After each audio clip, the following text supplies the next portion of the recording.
Sanibonani. Namhlanje iBafana Bafana ibhekene nePanama. Mangabe zibhekene namhlanje sibonile zidlalile ngoLwesihlanu. Sawabona amaphutha sehlulwa ukushaya amagoli, sawabona amaphutha amancane siwenzile emuva, kodwa amaphutha amakhulu kube yawo ukwehlulwa ukushaya amagoli. Namhlanje silindele ukuthi sibone ukuthi ubani ozodlala phakathi kaMakgopa no-Ikram Reyners, kodwa hhayi u-Ikram Reyners, sorry man, eish. Hhayi u-Ikram Reyners, uLyle Foster.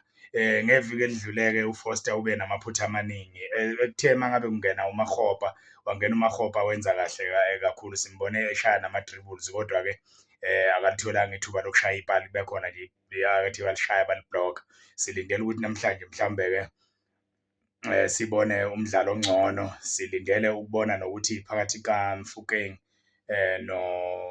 uMofokeng noMshishi bazodlalisa bani, kodwa mina bengingathanda ukuthi edlalisa uMofokeng ngoba umdlalo wesihle, futhi sisafuna ukumbona umfana ukuthi udlala kanjani, mhlambe ewuqala umdlalo bese eshintshwa uMshishi njengoba kwenzeka ku-Sundowns ukuthi sebejwayele ukuthi bemqalise ebhentshini. Ngale kwalokho inkinga esinayo nje enkulu kunazo zonke ukuthi asisenaso i-striker kuleli zwe lakithi e-South Africa. Amathimu onke ungawahamba waqede, i-striker owaziyo ukuthi iviki neviki sizokora asikho. U-Ikram Reyners mhlawumbe ngabe uyakwenza lokho kube imidlalo iqala yonke ku-Sundowns, manje nakhona kukhona le ngwenya lena uBrian Leon, inkosi ye-57 million, enzima kakhulu nayo uyibona ukuthi iyadlala, kodwa-ke naye akuyena umdlali esingathi ngempela u-Ikram Reyners singama ngaye ngoba naye uyakora kweminye imidlalo, kweminye akakori. Kanti futhi udliwa nayibhentshi ku-Sundowns mhlambe nakho okumcindezelayo. Yena siyamazi ukuthi uwumdlali omuhle. Sizobheka-ke ukuthi-ke umdlalo wanamhlanje uzohamba kanjani. Emumva silindele ukuthi uMbokazi ewuqala umdlalo, sizobona kodwa ngoba umdlalo odlule ubuqalwe uNdamane owenze kahle kakhulu.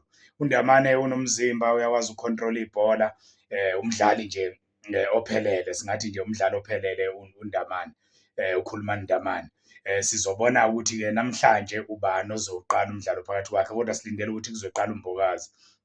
Mhlawumbe engaqala naye u-Okon, kodwa kungenzeka futhi ukuthi ewuqale noSibisi ngendlela engicabanga ngayo mina. Kodwa nje into ekufuneka ukuthi sikhathaze siyizwe, asinaso i-striker. I-striker siyiveza kanjani? Ukhona engizwe ethi uLihlohonolo Majoro uthi uzoqala i-academy ye-striker. Angazi-ke ukuthi-ke i-striker mazizodwa kuyomeka kanjani, angisho ukuthi kunjalo, kodwa into leyo engiyizwile nami esizobheka-ke ukuthi-ke ngabe izokwenzeka yini. Ngaba umqondo omuhle kakhulu loyo ngoba hhayi ngempela manje i-striker azisekho e-South Africa. Akasekho umdlali ofana noBenny noNomvete, noMasinga, uShaun Bartlett, baningi ngeke ngibaqede, Andre Sibula, Paul Nhlanya, Inkalakatha, Fortune Koloba, Mandla Mabhena, baningi ngeke ngize ngibaqede, Mike Rapatsa, i-striker owawazi, Ernest Rambo Marumo, i-striker owawazi ukuthi uma ngabe uyobona umdlalo kungenzeka beshaya igoli, kodwa manje sesibona nje mase ekorile loyo okorile, okusho ukuthi ngase-strikeni kufanele ukuthi ngempela umuntu nomuntu ngabe une-academy njengami, Nkosi Yethu Football Stars o-Newcastle Football Academy,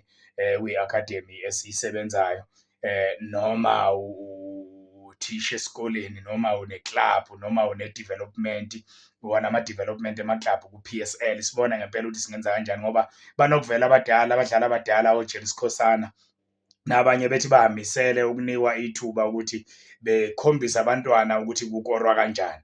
Mhlawumbe kufanele ukuthi sike sibheke ukuthi singafika kanjani lapho ngoba hhayi akuhambi kahle makuza ngase-strikeni ezweni lakithi. I-striker njengamanje umuntu onamagoli amaningi, Junior Dion una-12, akuyena owase-South Africa. Yini esingake sibe nowase-South Africa ona-12, ona-15, 15 nje amagoli, kodwa-ke no-10. Striker masishaye u-10 esuke leso striker leso kuyi-striker esizamayo.